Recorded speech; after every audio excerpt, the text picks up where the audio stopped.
আসসালামু আলাইকুম। অবশেষে ইনফিনিক্স নিয়ে আসলো নাথিং ফোন। হ্যাঁ, ইনফিনিক্স GT10 প্রো এই স্মার্টফোনটি একদম নাথিং ফোনের মতো সিমিলার ট্রান্সপারেন্ট ডিজাইন এসেছে। ফোনটির ব্যাক প্যানেলে থাকছে ট্রান্সপারেন্ট ডিজাইন, তবে এই জায়গায় নাথিং ফোনের মতো গ্লিফ লাইট থাকছে না এই স্মার্টফোনটির ব্যাক প্যানেলে।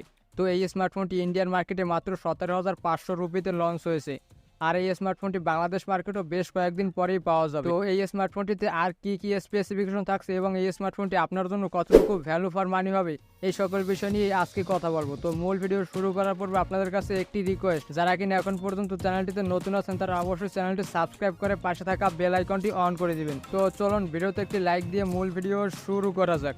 ফোনটির ডিজাইনের কথা বলতে গেলে ফোনটির ব্যাক প্যানেলে ব্যবহার করা হয়েছে ট্রান্সপারেন্ট ডিজাইন, তবে এই জায়গায় থাকছে না কোনো গ্লিফ লাইট, কিন্তু একটি ক্যামেরা পাম্পের মধ্যে লাইট থাকছে আর সেটা হলো নোটিফিকেশন লাইট। তবে নাথিং ফোনের মতো অত প্রিমিয়াম লুক পাওয়া না গেলেও এই জায়গায় ডিজাইনের দিকে বেশ ভালোই গুরুত্ব দিয়েছে ইনফিনিক্স। ফোনটির ব্যাক প্যানেলে ক্যামেরা পাম্পটি একদম ইনফিনিক্স নোট 30 প্রো এই স্মার্টফোনটির মতো, শুধুমাত্র এই জায়গায় ট্রান্সপারেন্ট ডিজাইনটা ব্যবহার করেছে ইনফিনিক্স।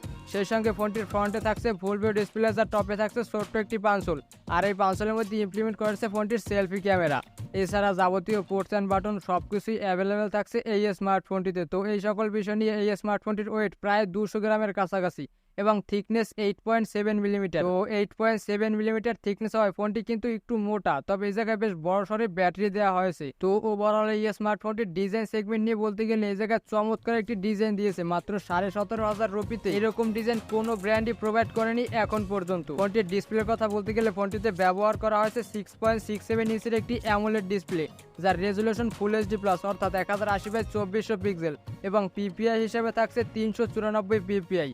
তো যেহেতু একটি অ্যামোলেড ডিসপ্লে সেহেতু এর কালার ও কন্ট্রাস্ট অনেকটাই পাঞ্চি পাওয়া যাবে। আর এই জায়গায় 120 হার্জের রিফ্রেশ রেট হওয়ার কারণে সোশ্যাল মিডিয়া ব্রাউজিং থেকে শুরু করে গেমিং ও একটি স্মুথ এক্সপিরিয়েন্স পাওয়া যাবে এই ডিসপ্লেটি থেকে। এছাড়া এই ডিসপ্লেটির ফিচার হিসেবে থাকছে 16 মিলিয়ন কালার্সের সাপোর্ট, HDR10 এর সাপোর্ট এবং অলওয়েজ অন ডিসপ্লের মতো মোস্ট পাওয়ারফুল একটি ফিচার।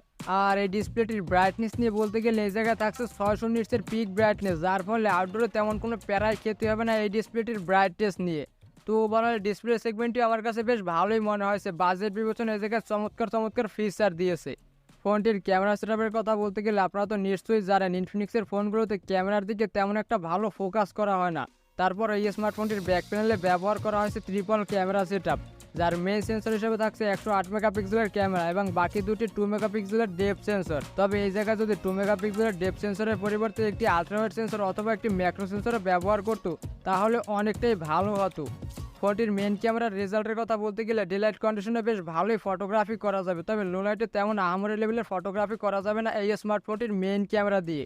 তো যারা কিনা একদম প্রো লেভেলের ফটোগ্রাফার তাদের জন্য তেমন একটা ভালো হবে না এই স্মার্টফোনটি। ফোনটির মেন ক্যামেরা দিয়ে সর্বোচ্চ ভিডিও রেকর্ড করা যাবে 4K 30 FPS এ, আর এই স্মার্টফোনটি দিয়ে 1080p ভিডিও রেকর্ড করলে সর্বোচ্চ 30 FPS পর্যন্ত পাওয়া যাবে। এই জায়গায় যদি 60 FPS এর অপশনটা থাকতো তাহলে অনেকটাই ভালো হতো। আপনাদের কাছে কি মনে হয় অবশ্যই কমেন্টে জানাবেন। ফোনটির সেলফি ক্যামেরার কথা বলতে গেলে ফোনটির ফ্রন্টে থাকছে 32 মেগাপিক্সেলের একটি সেলফি ক্যামেরা। এই জায়গায় কিন্তু বেশ ভালোই কাজ করেছে ইনফিনিক্স। ফোনটির সেলফি ক্যামেরা দিয়ে বেশ ভালোই সেলফি তোলা যাবে। তো যারা কিনা সেলফি লাভার আছেন তাদের জন্য বেশ ভালোই হবে। সেলফি ক্যামেরাটা দিয়ে ডেলাইটের পাশাপাশি লো লাইটও বেশ ভালোই সেলফি তোলা যায়।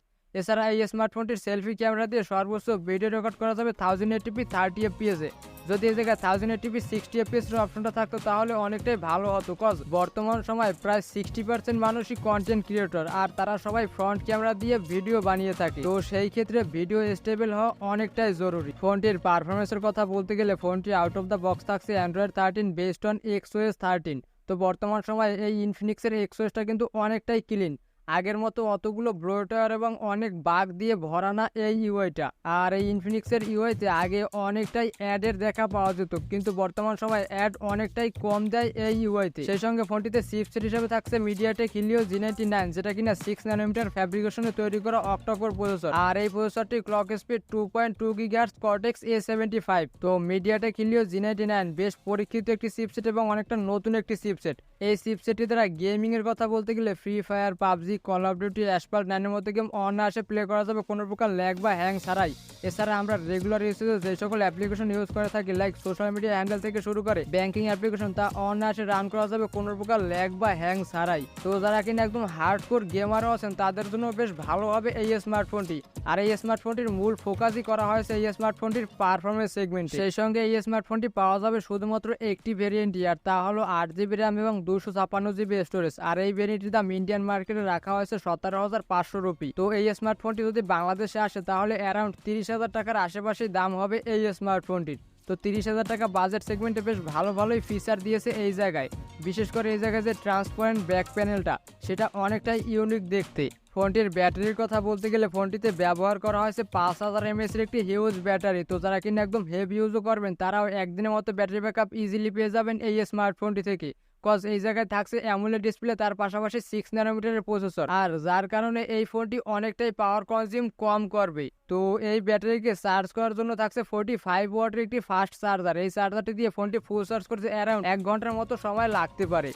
ফোনটির কানেক্টিভিটির কথা বলতে গেলে ফোনটিতে 5Gর প্রায় 12টা ব্যান্ডের সাপোর্ট রয়েছে। এছাড়া wifi, dual band, Bluetooth 5.0, GPS, NFC এবং ইউএসবি টাইপ সি পোর্ট এগুলো তো থাকছেই। অলরাইট, এবার যদি এই স্মার্টফোনটির ওভারঅল থিঙ্ক করা হয় তাহলে শুরুতেই আসবে এই স্মার্টফোনটির ডিজাইনের কথা। কজ একটি ইউনিক ডিজাইন নিয়ে এসেছে ইনফিনিক্স, আর এই ডিজাইনটি সবার কাছেই ভালো লাগবে। এছাড়া ডিসপ্লে এবং পারফরমেন্স সেগমেন্টও বেশ ভালোই কাজ করেছে ইনফিনিক্স। এই জায়গায় যে মিডিয়াটেক হেলিও G99 এর মতো চিপসেট ব্যবহার করেছে সেটা দিয়ে অনেকটাই ভালো পারফরমেন্স পাওয়া যাবে। তো যারা কিনা গেমার আছে তাদের জন্য অনেকটাই ভালো হবে এই স্মার্টফোনটি। তবে ক্যামেরা সেগমেন্টে আমার কাছে তেমন ভালো মনে হয়নি। এই জায়গায় অবশ্যই একটি আলট্রাওয়াইড অথবা একটি ম্যাক্রো সেন্সর ব্যবহার করা উচিত ছিল ইনফিনিক্সের। প্রায় 30,000 টাকা বাজেটের একটি স্মার্টফোন থেকে অবশ্যই ম্যাক্রো এবং আলট্রাওয়াইড সেন্সর এক্সপেকটেশনে থাকে। তো এই ছিল ইনফিনিক্স GT10 Pro এই স্মার্টফোনটির ফুল স্পেসিফিকেশন এবং ছোট্ট একটি রিভিউ। আপনাদের কাছে এই স্মার্টফোনটি কেমন মনে হয়েছে অবশ্যই কমেন্টে জানাবেন। সো এই ছিল আজকের ভিডিও। আমার ভিডিও যদি আপনার কাছে ইনফরমেটিভ অ্যান্ড হেল্পফুল মনে হয়ে থাকে তাহলে ভিডিওতে একটি লাইক দিয়ে চ্যানেলটি সাবস্ক্রাইব করে রাখবেন। আজকের মতো বিদায় নিচ্ছি। টিল দেন, আল্লাহ হাফেজ।